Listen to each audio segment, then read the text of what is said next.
Rupanya si Neni itu ada tusukan rambut gitu, Wak, yang ujungnya tajam, yang biasa dipakai mama yang di kepala lah gitu kan. Lagi dia megang-megang kayak gini, dia kan megang tusukan tua, ya kan? Ditancapkannya ke kepala cucunya. Trak!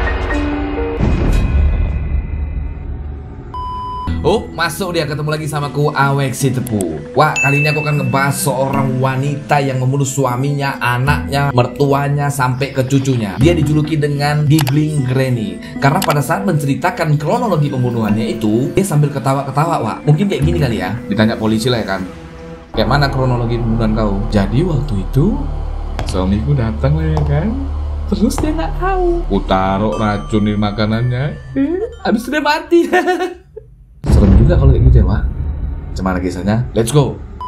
Nancy Hensel atau yang akrab dipanggil dengan Neni Doss lahir pada tanggal 3 November 1905 di Blue Mountain, Alabama, Amerika Serikat.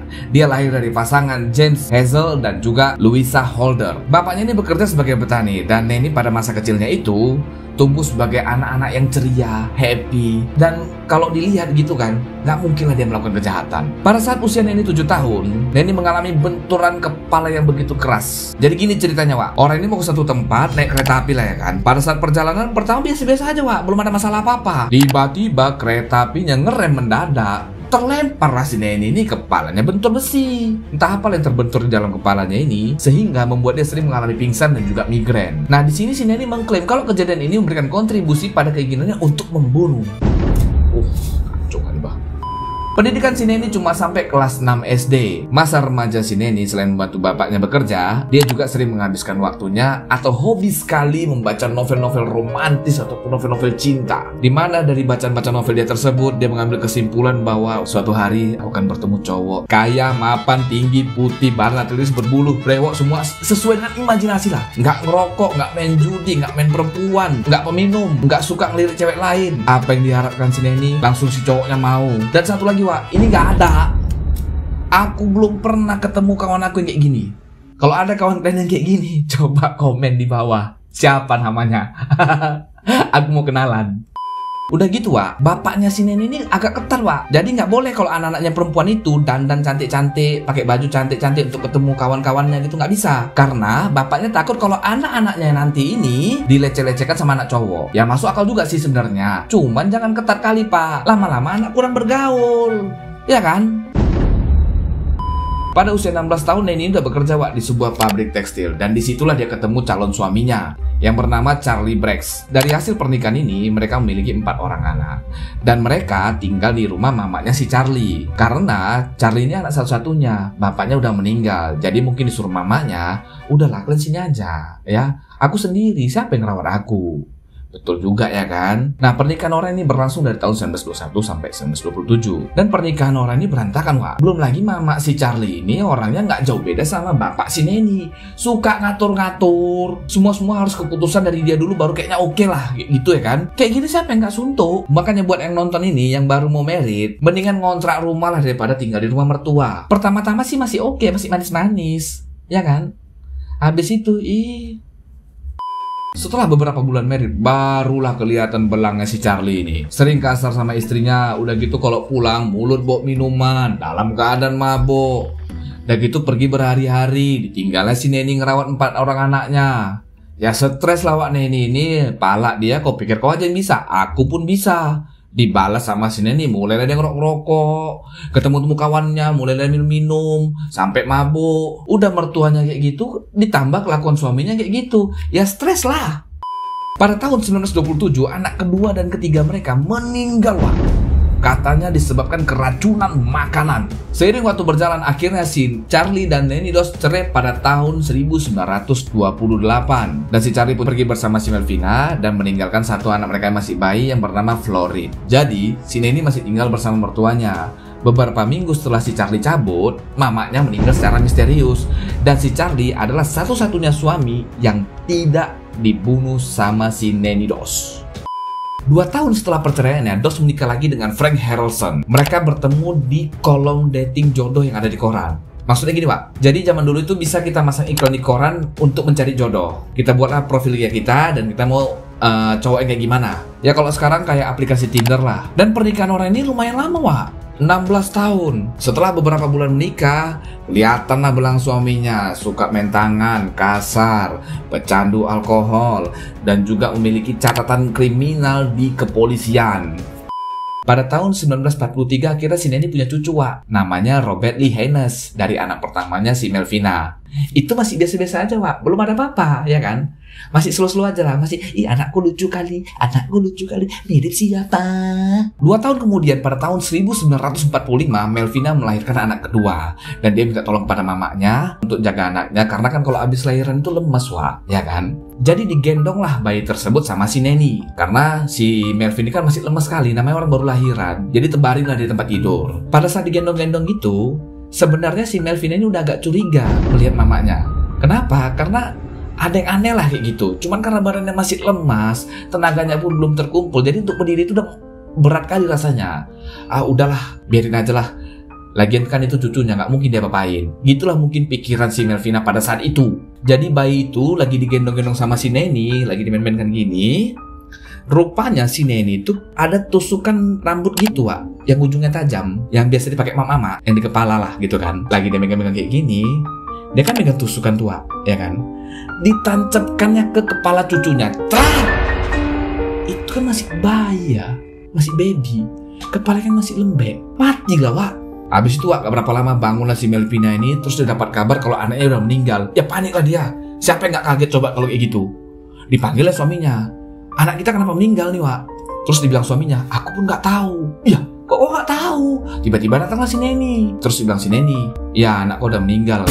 Ya, terpukul kali lah si Melvina, ya kan? Tapi setelah kejadian itu, hubungan si Melvina sama mamanya masih bebe aja, Wak. Karena si Melvina yakin gak mungkin lah mamanya ini membunuh cucunya. Walaupun dia kemarin itu ada berpikir ada gambaran-gambaran yang ada yang aneh dari mamanya, cuman nggak ada juga bukti yang kuat kan. Lagian dia pada saat itu masih terbaring di kasur, masih lemas. Ya 50-50 lah. Nggak lama setelah kejadian itu pun si Melvina akhirnya bercerai dengan suaminya dan menikah lagi dengan laki-laki yang berprofesi sebagai pelaut. Tapi si Neni nggak suka, Wak, sama calon suami si Melvina yang baru ini. Sampai suatu hari si Melvina ribut sama mamanya, yang menyebabkan akhirnya si Melvina cabut ke rumah si Charlie, rumah bapaknya. Tapi tanpa disadarinya, Wak, anaknya si Robert, anak yang kelahiran tahun 1943, ditinggalkannya sama si Neni. Tapi ya nggak curiga lah dia, ya biasa-biasa aja ya kan. Pada tanggal 7 Juli 1945, anaknya si Melvina yang bernama Robert meninggal, Wak, dikarenakan sesak napas. Beberapa minggu sebelum si Robert meninggal, rupanya udah dibuatkan asuransinya apabila Robert meninggal, dia akan mendapatkan uang dari asuransi sebesar $500. Dan tahu kalian rupanya si Robert meninggal gara-gara apa? Dicekek sama neneknya. Ini nggak ada yang tahu. Setelah membunuh cucunya, suaminya yang kedua pun dihabisinya. Dia membunuhnya dengan cara karena dia tahu suaminya ini suka minum whisky. Jadi whisky itu, Wak, dicampurnya dengan racun tikus. Jadi pas diminum suaminya, meninggal lah. Suami yang ketiga ini bernama Ari Lanning, di mana ditemuinya di kolam-kolam koran jodoh juga sama kayak sebelumnya. Dan mereka menikah setelah 1 minggu ketemu. Beberapa bulan setelah menikah, barulah kelihatan aslinya si Arlie ini. Rupanya si Arlie suka main perempuan, mabuk, pergi hari ini entah kapan baru pulang. Palak lah si Neni, kau pikir kau aja bisa? Aku pun bisa. Mau mabuk dari luar sana, tidur sama laki-laki A, B, C, D. Pergi hari ini, pulang minggu depan. Kalau kayak gini mana ada titik temu? Mending bubar. Akhirnya apa? Pada tahun 1992 meninggal suaminya, yang menurut dokter dia kena serangan jantung karena kelebihan dosis alkohol. Ya sebenarnya kan bukan itu, makanannya dia diracunin. Dan akhirnya tau apa kalian? Si Neni dapat uang asuransi jiwa dari kematian suaminya. Udah gitu, Wak, masih belum cukup, Wak, dia dapat duit dari uang asuransi ini. Jadi si Arlie pernah nulis wasiat kalau dia meninggal rumahnya ini jatuh ke tangan adik perempuannya. Ya gak ada apa-apa lah si Neni, ya kan. Tapi asuransi rumah ini atas nama si Neni. Nah, yang namanya asuransi kan kalau terjadi apa-apa dengan rumah, ya diganti kan. Akhirnya tau apa kalian? Dibakarnya rumah itu. Dapat 2 jackpot lah dia. Pertama dari kematian suaminya, habis itu dapat lagi dari uang ganti asuransi untuk membenahi rumah yang dibakarnya tadi. Dia menikah dengan Richard Morton, di mana Richard Morton ini adalah orang yang tidak suka alkohol, tidak suka mabuk, tapi suka main perempuan. kehidupan rumah tangga orang ini itu nggak harmonis, Wak. Si Richard ini suka selingkuh, suka main perempuan. Akhirnya diselidiki sama si Neni. Jadi pada satu ketika, pada saat dia keluar rumah, diikutinya lah kan. Ketahuan lah dia main perempuan. Oke, kau tengok nanti ya Chat ya. Pulang kok kena kok sama aku. Balik dia dibikinnya makanan buat si Richard. Dia nggak tahu kalau makanan ini udah dikasih racun. Dimakan si Richard, pam, mati si Richard. Cair si Neni dapat warisan dia. 2 bulan setelah si Richard meninggal, Neni nikah lagi, ini sekaligus menjadi suaminya yang kelima. Dia menikah dengan Samuel Doss pada Juni 1953. Di mana Samuel Doss ini orang yang lurus-lurus saja, Pak. Judi nggak, minum nggak, main perempuan nggak sama sekali. Dia bahkan sering beribadah ke gereja. Samuel ini dia adalah seorang duda di mana dia kehilangan istri dan anak-anaknya pada saat tornado. Jadi sepertinya orang ini cocok, Pak. Si Samuel dengan karakter yang begitu bisalah membimbing si Neni ini ke jalan yang lebih baik. Ternyata enggak. Si Neni yang hobinya suka baca novel-novel romantis, si Samuel nggak suka, malah dia melarang. Kok ngapain baca-baca kayak gitu? Itu nggak ada edukasinya. Udah, kok nggak usah baca-baca kayak gitu. Jadi dilarang-larang si Neni baca-baca novel-novel romantis. Samuel, suaminya ini nganjurkan kalau dia harus baca-baca yang novel yang penuh dengan edukasi. Pokoknya semuanya yang berbau edukasi lah. Ya suntuk lah si Neni. Aku hobinya dari kecil baca novel, kok suruh-suruh kayak gini. Sebenarnya maksud si Samuel ini bagusnya. Cuman kan si Neni ini nggak bisa terima. Bebalnya dibawa-bawa. Akhirnya palak si Neni ya kan. Karena sering dilarang, nggak boleh ini, nggak boleh ini, harus semuanya berbau edukasi. Kena lah kok kali ini. Jadi kue yang biasa dimakan sama si Samuel ditaruhnya racun dalamnya. Nggak berapa lama setelah makan kue itu, dilarikanlah si Samuel ke rumah sakit. Ya kan, dirawat lah. Rupanya nggak mati, Wak. Selamat si Samuel. 2 minggu setelah pulang dari rumah sakit, ya kan, masuk dia ke rumah, disambut sama si Neni dengan gaya acting dia. Suamiku, mungkin gitulah ya kan. Dikasihnya lagi makan. Nggak berapa lama masuk rumah sakit lagi. Ya kaget lah dokter di sana ya kan. Dokter yang ngerawat si Samuel. Tadi kami balikkan dia ke rumah, ini baik-baik aja. Kok balik ke sini udah meninggal? Akhirnya diotopsi Samuel ini, dia minta izin ke istrinya. Tapi istri nggak mau, si Neni. Janganlah. Ya aku tahu kenapa jangan. Takut dia ketahuan setelah diotopsi rupanya keracunan makanan ya kan. Udah dengan segala berkali-kali perdebatan, akhirnya diotopsi lah si Samuel ini. Ketahuan lah, Wak, ternyata di dalam tubuh si Samuel ini banyak sekali racun kimia arsenik yang menyebabkan kematian si Samuel ini. Jadi, Wak, di dalam tubuh si Samuel ini racun arsenik itu udah banyak kali. Akhirnya mati. Bingung lah si dokter nih, kok bisa banyak kali cairan arsenik dalam tubuh si Samuel. Siapa yang ngasih? Karena dia merasa curiga, nggak mungkin orang kami balikin baik-baik, kok udah sehat, kok tiba-tiba berapa jam kemudian balik ke sini banyak cairan racun kimia. Dokter ini sebenarnya curiga sama si Neni. Dilaporkan ke polisi, kronologisnya akhirnya pada tahun 1954 ditetapkanlah si Neni jadi tersangka. Kena kok kali ini. Awalnya si Neni nggak ngaku lah ya kan, nggak mungkin secepat itu dia ngaku. Tapi ya namanya polisi kan pintar, ada aja caranya kan. Akhirnya si Neni ngaku, iya aku yang melakukan pembunuhan itu semua, aku yang naruh racun itu semua. Dan wah ini ceritanya Toklen, sambil ketawa dia, mungkin kayak gila kan. Kayak mana kronologi pembunuhannya? Ya jadi kan waktu itu dia balik kan, kulit dia pulang. Oh racun nih gitu, aku taruh lah racun di dalam makanan itu gitu kan. Udah aku suruh dia makan, dia mati. Makanya dia dijuluki sebagai Giggling Neni. Jadi akhirnya diakuinya semua, Wak, dia yang bunuh suami-suaminya, dia yang bunuh cucu-cucunya, dia total ada membunuh sebanyak 12 orang. Ditanya polisi, apa yang menyebabkan kamu melakukan pembunuhan ini? Katanya cedera di otak yang waktu umur 7 tahun itu, yang kepalanya kebentur ke besi. Itu katanya.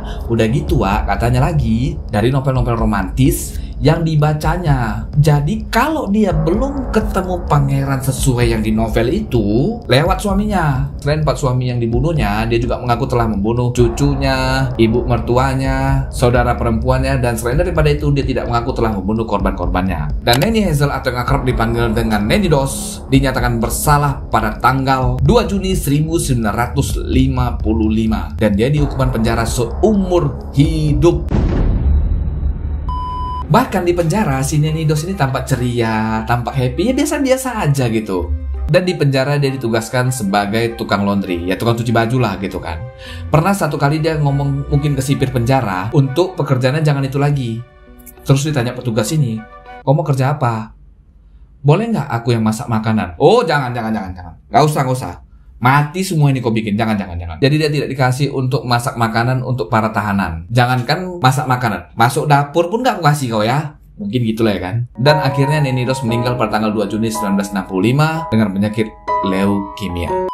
Oke Wak, itu dia tadi Neni Hazel atau yang akrab dipanggil dengan Neni Ros. Suami, anaknya, cucunya, mertuanya, dibantainya semuanya. Ngeri kali bah. Wak, kalau kalian punya cerita-cerita horor, misteri atau apapun itu, bisa kalian kirim ke email aku yang ada di ini ya, Wak ya. Oke Wak ya. Oke, thank you buat kalian yang udah nonton video ini. Jangan lupa kasih like Wak, dan jangan lupa yang belum subscribe ya Wak ya. Biar aku lebih semangat bikin video ini. Aku Awek Si Tepu. Masuk ya.